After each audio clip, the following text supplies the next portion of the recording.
I started this gangster shit. Just the mother thanks I get. Hello. I started this gangster shit. And it's the mother thanks I get. Hello. It's been a heck of a week. If you're watching what's going on Twitter, some real changes are happening within the comic book industry with this group of people that we used to call SJWs. But I think it's been decided that social is a nice word, justice is a nice word, and warrior is a cool word. And so they like kind of being called SJWs. That's short for social justice warrior. Let's call them what they actually are. And the term was coined by Mark Millar, who we're going to talk about again today. Cancel pigs. Neither of those words is very nice, and it's very appropriate. It kind of sums up this strange impulse that these people have to hurt one another, to hurt other people for their own enjoyment. And also, they're stupid and don't really understand what it means to tell stories or be creative. They have ideas about comics that are bizarre to most of us. I mean, I've been laboring with these people and suffering under the yoke of the cancel pig now for 8 years. And it's always been perplexing. Hey, this is Comic Artist Pro Secrets. I'm Ethan Van Sciver, your host. I've been working in comics now for 30, going on 31 years. January, I'm going to get to say 31 years. And I love it. I love comic books. It is a real pleasure to make comic books. It is a wonderful expression of myself to be able to have stories and get them down onto paper. I get to do it all by myself. I write and I draw. It's wonderful. If you wouldn't mind, please do subscribe to this channel, like this video, share this video. We're going to get into what Mark Millar is talking about today. The cool thing about this is that right now it feels like kind of a tag team effort. It feels like, Mark got involved. Actually, first, retailer Glenn got involved. Then Mark got involved. And then, I'm always involved. And your boy Zach from Comics Matter with your boy Zach is back. His videos are so good lately. I just feel like he's re-energized and making some great points. He is far more eloquent than I think most of us are. I think even when it comes to speaking off the cuff, I think your boy Zach, Richard C. Meyer, is the best of us. He's just terrific. So go over there and subscribe to his channel. I think you'll be happy that you are. Just talking about this moment in time. Mark Millar, is talking about this video that Comics Perch. Now, I'm not a big fan of Comics Perch. Most of his videos just seem off base, but this one was really good. I watched it, and Perch pointed out something that that I myself have noticed, but I've never really made a good point of it. I've never really said, this just seems like one more annoying aspect of these cancel pigs, is that, first of all, when they're working in comics, they do water down the villains. I don't know if you've noticed, a lot of the modern comics, they take these heinous villains that were created by Stan Lee, created by other people. We're talking about murderous, horrible monsters with schemes. These people are sadistic and evil. I mean, truly evil. They either want to hurt people for their own pleasure or for their own gain. Oh, wait, that sounds a lot like these cancel pigs, as Mark Millar kind of points out. That's bizarre. Villains now in comic books, as written by these people, have been watered down to the point where they're just cutesy, two-dimensional cardboard cutouts of themselves that we're told are evil, but we don't really know why.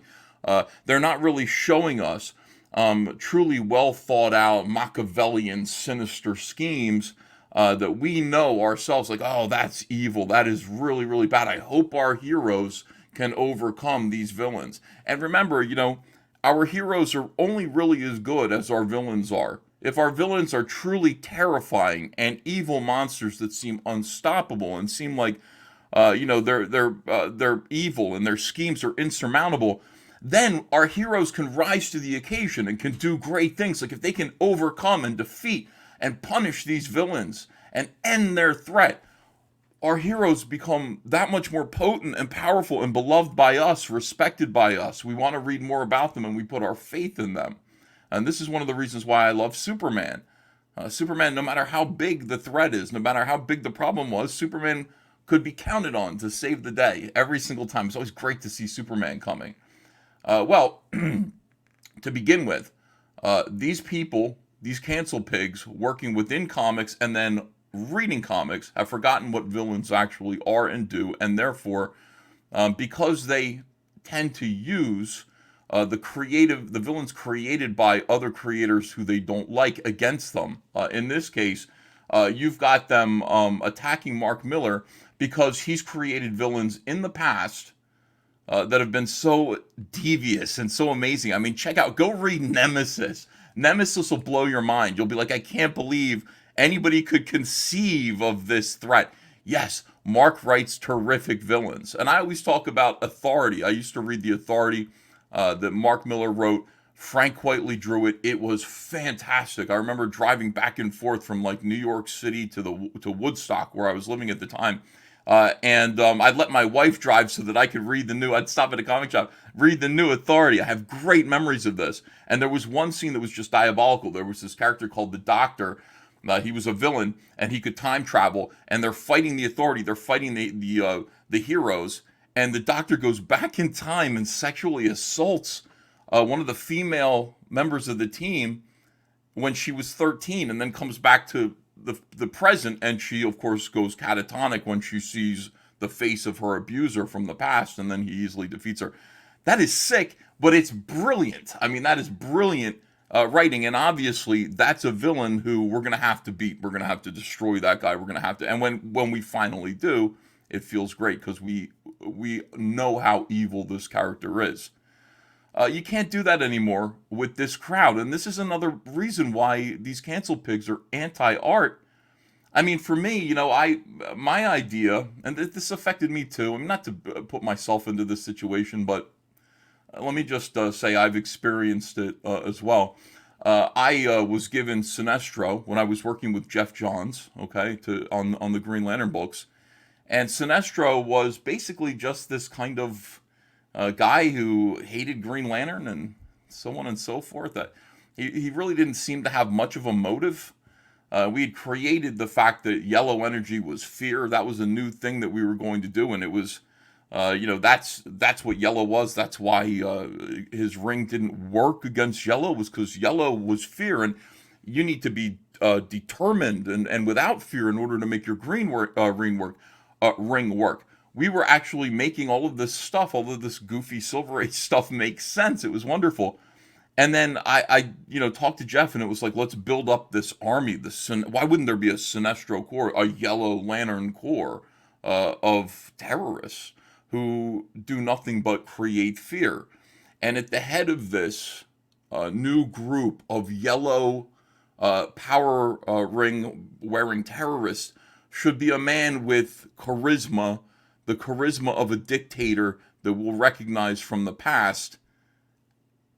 Yeah, that guy, the AH guy, that dude. And so I took Hitler and superimposed all of Hitler's kind of features and his demeanor of just icy cold evil onto Sinestro. I even gave him an armband like the Nazis would wear with his newly designed, which I designed. I created it. Sinestro Corps logo, and lo and behold, Sinestro became one of the most popular villains at DC Comics nearly overnight. Why? Because people suddenly went, oh, this is an evil MFer. This is an evil mofo. This is an actually potent villain, and I want to read more about him. Little did I know, this was 2007, little did I know, 10 years later, the fact that I had done this to Sinestro would be used against me as though I were Sinestro. I did this. I must be a Nazi because I made Sinestro seem to be a Nazi. Therefore, those must be my ideas. I was just trying to make a good villain. That's all it was. And beware now. I mean, because of examples like that, examples of what they're putting Mark Miller through, be afraid. You should be afraid in this industry to write great villains. To write actually potent, scary, evil villains who have integrity and plans and schemes of their own, who we must defeat, who will make our heroes better. We need to be afraid of that because these people are going to say, that's you. And then they're going to turn the digital lynch mob on you the way that they're doing to Mark right now. It's ridiculous. This video is great. Perch actually talks about that quite a bit, but Mark Miller responds to the video by saying, "This vid by Comics Perch is perfect. When I tell pals," let me blow this up a little bit so you can read it a little better. "When I tell pals cancel pigs equate the actions of a villain with the true views of the writer, like Stan Lee, if he were siding with Doctor Doom, like certainly I guess Stan Lee then must be in agreement with Doctor Doom and Green Lantern or Green Goblin and all of the villains that he created." Green Goblin was Stan Lee's favorite, he told me. "They don't believe me. There's a light shining on these goons now, and they look very silly. All we have to do is expose them and talk about them. Is this what you want? Do you want these villains to be goofy cardboard cutouts of themselves that get one punched out by Squirrel Girl like Galactus did? How do we explain to you, how important it is that people have the freedom and the ability and are able to write good villains without being afraid of being attacked by this mob? How do we explain them? This is all part of saving comics. If comics can't be compelling, if the stories can't be good, if the characters can't be believable, real, palpable, if they can't be understood, understandable. After all, fake villains, Perch actually talks in this video. He says, what are you seeing now when it comes to villains? Oh, they're fascists. Oh, we must stop the fascists. And it looks like these villains, like Captain America, will go into a J6 rally, and punch some J6ers in the face. Hey, guys, most of the country doesn't agree with you about that. Okay? Most of the country doesn't think that protesting 2020 was a crime, akin to fascism, and that your fellow Americans deserve to be punched in the face. Can we please create some actual real villains that we can all agree are evil? Fellows like the Joker, okay? And folks like that. And Galactus, as Perch mentions, Galactus, nobody even thinks about how evil Galactus is. Think about it. He goes from world to world and he consumes the homes of marginalized people. I'm sure, like, Galactus just eats. He consumes gay people and trans people and people of color and women and disabled people. He just eats them all. Oh, and white people too. But all these people suffer. Mostly it's the marginalized people that are hardest hit by Galactus.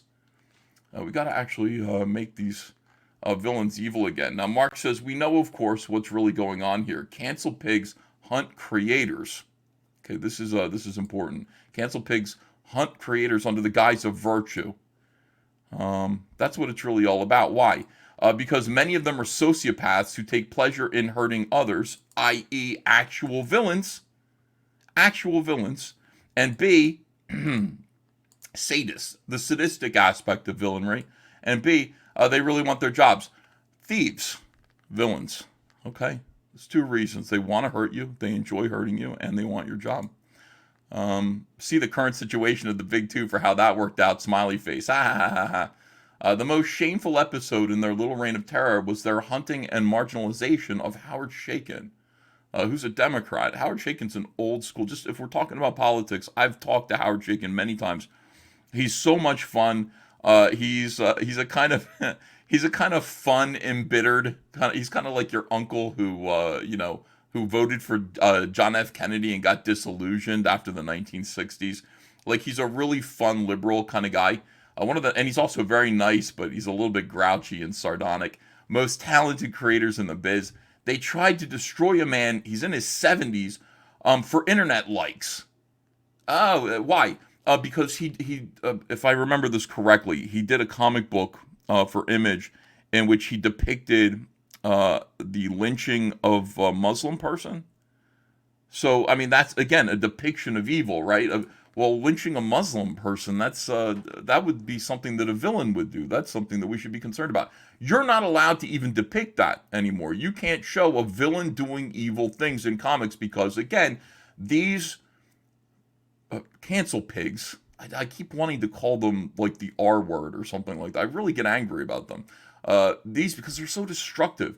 These people will destroy you and say, you're the guy who must want to hang Muslim people. It's like, no, that's the focal point of evil in my story. How dare you? They tried to destroy man in the 70s for internet likes. Pros must never be silent if this happens again. I do my best. I can be. I guess I can be a little bit noisy. I guess I can be a little bit vulgar sometimes. I don't know if I'm the best advocate, so I want to apologize to Mark and other folk who are getting involved with this crusade now. But I will always do this. I will always bring attention to these matters. And I will always stand up for people like Howard Chaykin, and again, guys like Jay Lee, who suffered because he did a cover for me. I will always do that, whether these guys like it or not. So many big name creators and pals are buzzing about our big enough last week. Let me read that again. So many big name creator pals are buzzing about our big enough last week. But it's honestly so easy. Just block them and laugh at them. It's meaningless. These people don't even read comics, never ever appease or encourage their cruelties. I'm going to start pronouncing it encourage. It's encourage their cruelties. What a great series of tweets from Mark Miller. Obviously, he's in it. He's in the fight now. They've targeted him. And, Perch actually pointed out something interesting. These cancel pigs initially went after Glenn from is it Glenn O'Neary or Glenn O'Leary? Glenn O'Neary? From the Comic Book Palace up in Massachusetts. And soon it became clear that that was just unfeasible and not all of them were going to be able to. It was just so cruel. And plus, these are the guys who buy your comics. You can't really attack these guys. You can't defecate where you eat. But when Mark stuck up for him, then it became pretty clear that you could attack Mark instead of him and focus your energies on Mark.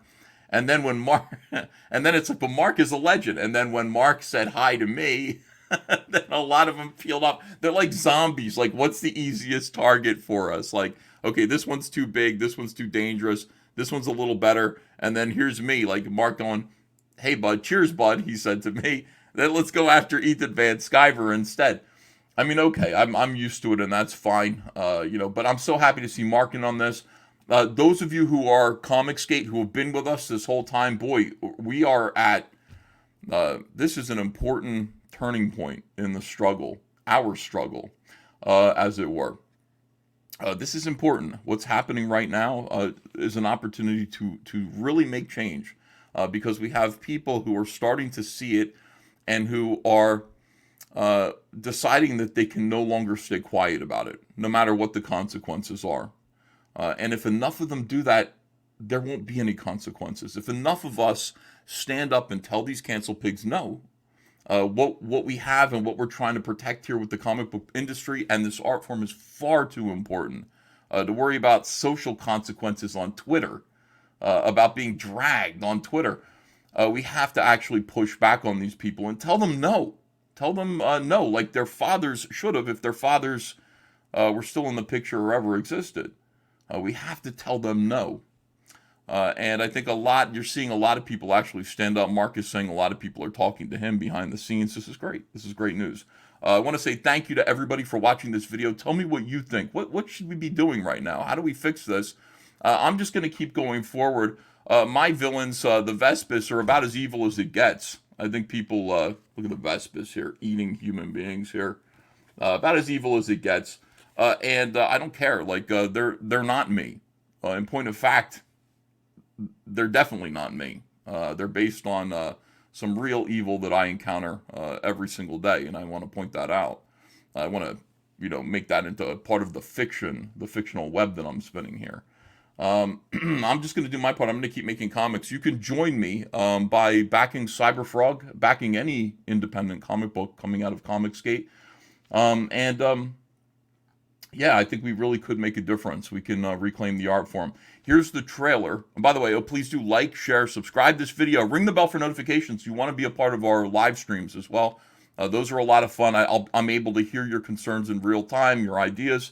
Back Cyberfrog. Here's the trailer for Cyberfrog 3, Red Extermination. Check this out.